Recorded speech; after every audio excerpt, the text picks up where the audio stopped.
So this is what I wanted to cover today, 7 factors of industrial growth.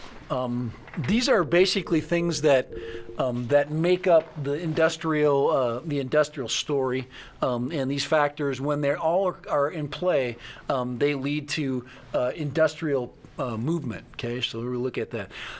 If you look at these specific ideas, you'll also see that some places around the world today, some of them still lack lack these specific characteristics. Okay, so these are characteristics of industrialized nations, things that make them that are common with them. Now, to go along with that, guys, of course, you have some notes. You can choose to do those notes after we're done. You can follow along; it's up to you. Okay, but those notes are. Let me just go into here. If you go out of here, those notes basically are follow below right here. This is just a notes page, okay? And I actually filled out some of them. It says the U.S. has enjoyed advantages of many other countries that other countries lack. 1, democracy, and that coupled with capitalism. We pretty much were the first place to bring these two forces together, okay? To take democracy and to couple it with capitalism in the way we did, we were the first to do it. Now there was limited forms of democracy around. There were some limited forms of democracy in Europe, in places that the European nations basically were kind of in the lead of. Market capitalism was definitely alive and well in Europe, but not these forces working together. Okay. So that's what we're looking at, the first place to bring democracy and capitalism and those advantages together. And I actually went through and fixed all these notes. I really cleaned them up good, so they'll be easy to fill in, okay? Like I said, you can fill them in as we go, or you can fill them in after we're done. It's all good. You'll be able to get to the PowerPoint either way. So let's go ahead and load that back up. All right, so let's look at those factors, and then whatever time we have remaining will be yours to basically use. When we first started, I talked about that this idea started right after the American Civil War. There were things that were remnant of the American Civil War that allowed industry to actually have an extra step forward. One was the fact that building of weapons and ammunition and the expansion of railroads happened during the war. And of course, for the reason of fighting, to move troops faster, to build guns better. There was metallurgy advancements, and there was also advancements in projectiles and basically manufacturing methods during this time. All right, so that's basically the war brings that to the table. Warfare many times also furthers technology. After World War II, we would make massive technological leaps because of the industry and the scientific advancement that happened as a result of the war, or basically solving problems of the war with Germany. Okay, so there it is. Key to this is resources. Okay, natural resources, and of course during this time you had coal, we had wood resources. We had iron ore resources. We also had the resource of land. We had massive amounts of open space. There's all kinds of advantages. Obviously, this picture shows other things other than what was available to most of these people at the time. You could say wind resource, right? Ships were still being blown around the seas, but the number one resource was coal. Coal would later be replaced by oil, but coal, iron ore, and timber were the primary raw materials of the time. Fertile soil, surplus agriculture would develop as farming methods would improve, and the Industrial Revolution would push forward. We had plenty of water, and of course power systems that went along with water, for like steam. If you want to add wind power is important. And the transportation networks were expanding through rail. So we're going to go ahead and the other thing you really need in abundance. Here, make this bigger. Yeah, that's some serious cash right there. We need capital. Okay, capital is just another word for money. Capital is very important. You need investment. Okay, you need an infusion of capital. The key, there are many key ingredients. But you could say that, well, if you're a country where that capital is not something that you can come by very quickly and you lack resources, that's pretty much the reason why a lot of countries never became industrialized. The other thing is people. You have to have people, and those people need to have certain characteristics about them. First of all, they can't be oppressed. If you oppress people, they literally lack the ability to. Oppression means that they don't feel free to do things.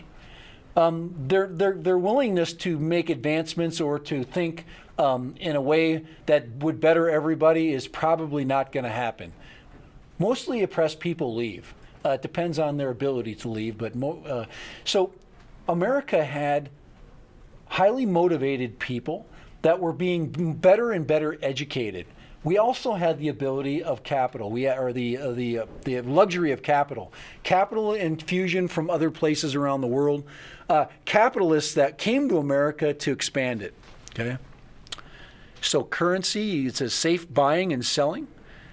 Corporations would then later be formed to raise even more money, and then of course the banks would start to establish themselves and start to create loans. All right. The other thing you need is people. You need labor. People can provide a lot of different things, but people are the primary source of labor. Of course, machines can create labor, but you have to have people first. So it starts with people, and when we say as people, we just mean people. More men, women, children, whatever the requirement would be, and whatever is available. Was the labor supply at the time. Okay, early on, especially young women and orphan children became the targets of employers. Okay, for obvious reasons. Women that without marriage, if you were not a married woman, you just couldn't sit around and hang out on the phone. Okay, you basically had to go to work for your family. A lot of times you had more than one sibling. And if you were not married and your husband did not provide for you, you would basically go to work. Now, of course, that was single to people with limited means. If you were living in a wealthy family, then obviously that the rules didn't apply to you. So factories were full of single women and lots of children in certain specialized jobs. Some jobs were more man-centered, and that was based on the employer's view of who could or couldn't do the job. In this case, you see men and women sitting alongside of each other working in a factory. I have no idea if they're making gloves or what they're making. This is the textile mills were primarily considered a woman's job. The men basically in most textile mills were supervisors. They didn't provide labor.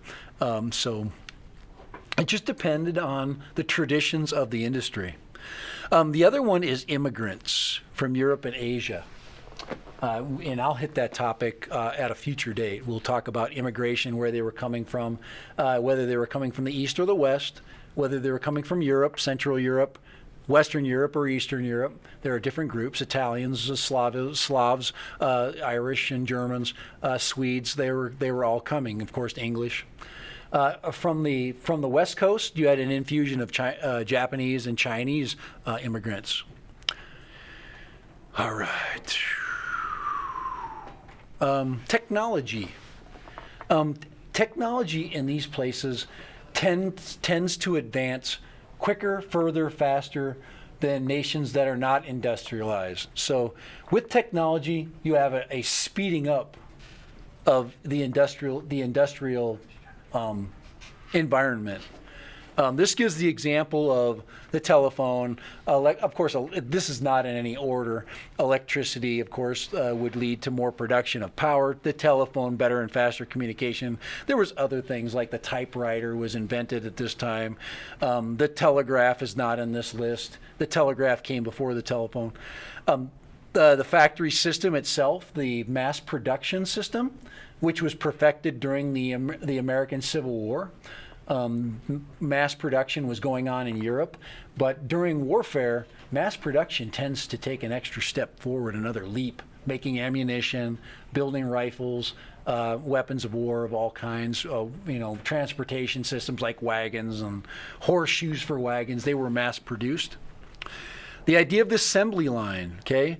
People with small jobs, small responsibilities, instead of a few people with with very specialized technical responsibility, you employ more people with less skills.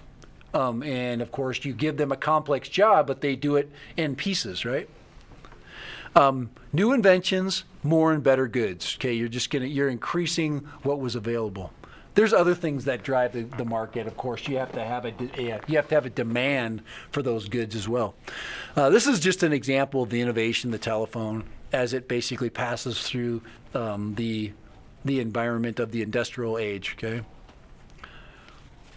This is Alexander Graham Bell talking in his first transmitter.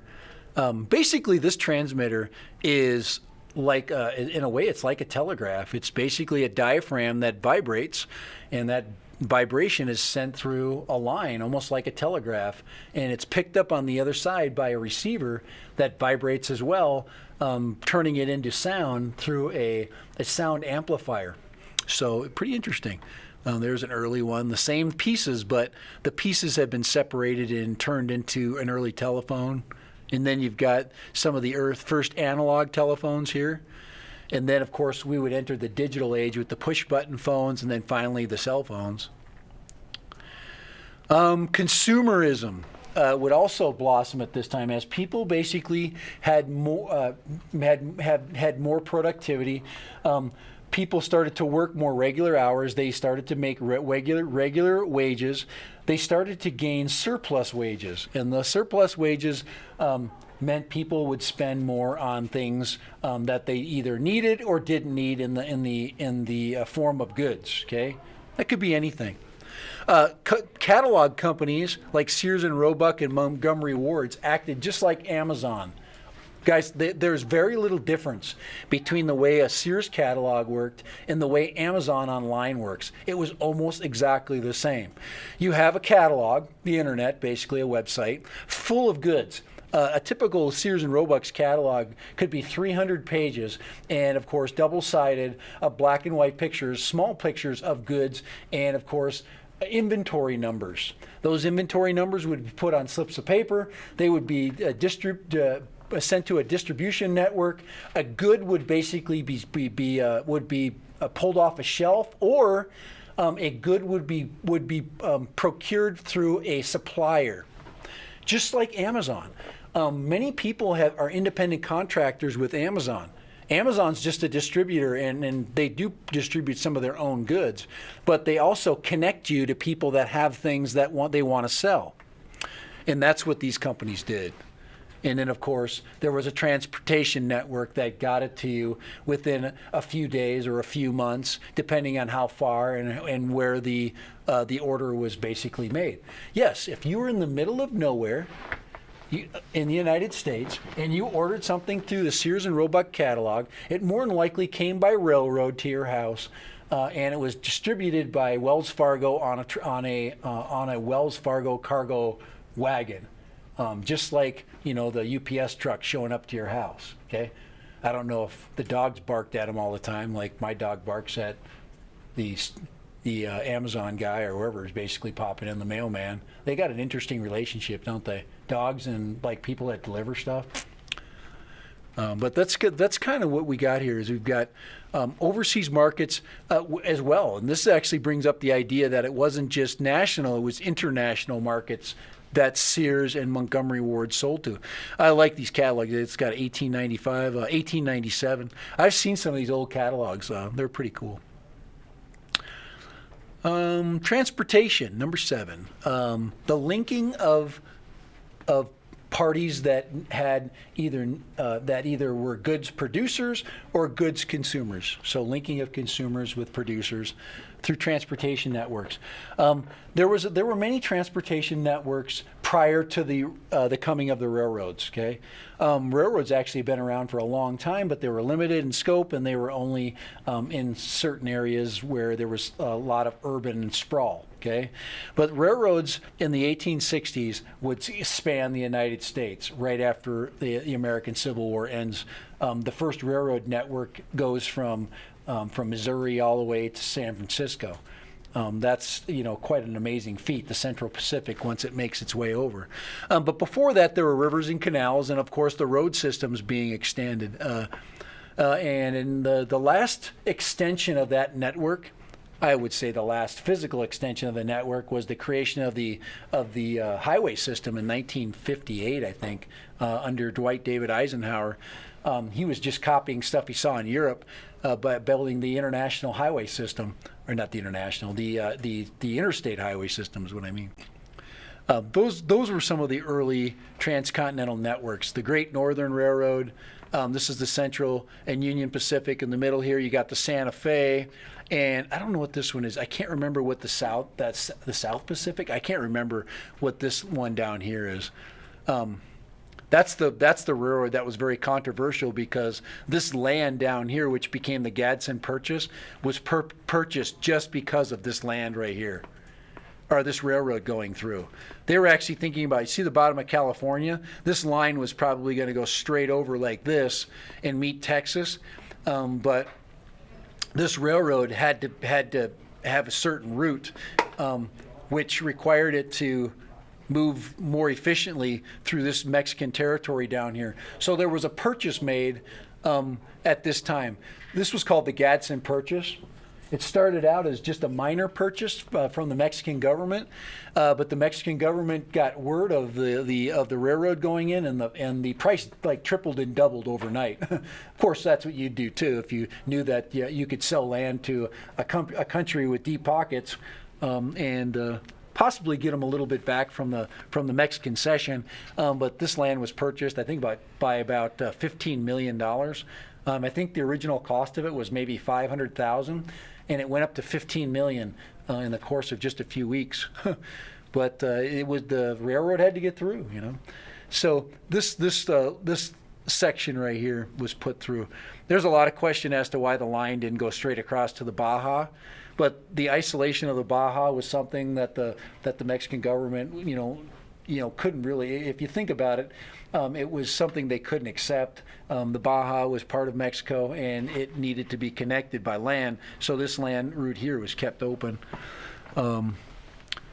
Once we got into the 1850s, and then we got into the American Civil War, the issues with Mexico kind of smoothed off.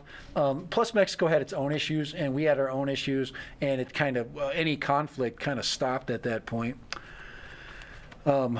Let's see, government cooperation. How did the government, what was the government's role in industrial growth? Well, the government got involved in creating tariffs to slow down international trade. Tariffs was a form of protectionism to protect American producers and consumers. Basically, taxes on imports. They also encouraged the buying of American goods. The patent system was created to protect inventions. Taxes were either levied or taken away to allow for freer trade. Land grants to railroads would also encourage Western growth. The land grants for railroads was probably the best deal ever. If you had any management experience, and you had some gumption, you could actually get involved in the creation of the railroad if you could have formed a company, because the advantages were so great. The government was literally giving you land. They said for every one mile of railroad track you could build and establish, you could have 35 miles of land on either side of the railroad for your own use. So the government just wanted to control the railroad itself. They didn't necessarily want to control the land next to the railroad, and they allowed you as a trophy of accomplishment that extra perk. Okay. So yes, many people got very, very wealthy because, guys, anything adjacent to a railroad line that becomes a town is yours. You own the land. It's kind of cool. Then, of course, Laissez Faire, the philosophy of hands off, the limited government idea. Let the railroads do railroad stuff. Problem is many of the railroads went through treaty lands. Many of the railroads, there was lots of violence and corruption and mistreatment of workers and poor labor practices and stealing that was going on. So Laissez Faire was, it's kind of like survival of the fittest when it came to building railroads. If you really want to see something that's kind of cool, there's a show that came out not too long ago called Hell on Wheels on Netflix, and it talks exactly about this time period. It's kind of cool. It's got some cool characters in it. It brings in Utah too. It's kind of interesting. I think maybe in a slightly controversial way, but it's interesting anyway. Let's see. Due to these 7 factors, of course, coupled with our strength of democratic and capitalistic beliefs, America was primed to become an economic superpower. You can actually look at that's the end of the notes. But you can actually look at this process to determine. Say you want to look at the world, and you want to use this American historical event to discuss and to contemplate why other places didn't have the same growth. Probably case in point would be Russia. Look at the land that Russia possesses, and look at the natural resources that are on it. Look at the climate of capital, it's being in Europe, and why Russia didn't become a world superpower. There were things that Russia lacked. One, Russia had a monarchy. And then, of course, it went through a series of autocratic leaders. And then finally, it basically dived into communism around the turn of the century. So it had a lot of problems. Plus, they had a world war or two that basically also kept them back. But Russia should be, if you look at resources and you look at all the different things that could have led Russia down a different path, it didn't. There was a lot of factors that just didn't work for it. Okay. But the United States was isolated in comparison to European problems. All right, that's it. So that's the section right there on the 7 factors of industrial growth. Okay. Now, all you need to do now is to complete the notes for this, just to make sure that you go through this personally.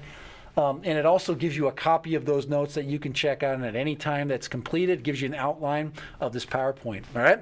Okay, so go ahead, take care of that. And if you want to, you can dive into the modules, go back, and then mess around with any of the readings, complete any of these readings here that you have not completed. Okay, I told you that at a minimum, 6.1, 6.2, and 6.3, it would be nice to have those done by Friday. Okay, you do not have to submit anything though. Okay, it's not yet. Okay, it's about 65 points I think I figured in of work. Yes, you're also feel free to use any of the answers I have on that section there already put in there. I think I'll go back and look at and give you some of the answers or help you fill in a little bit on the other sheet as well. Okay, any questions at all before I'm going to go ahead and shut down my recording here.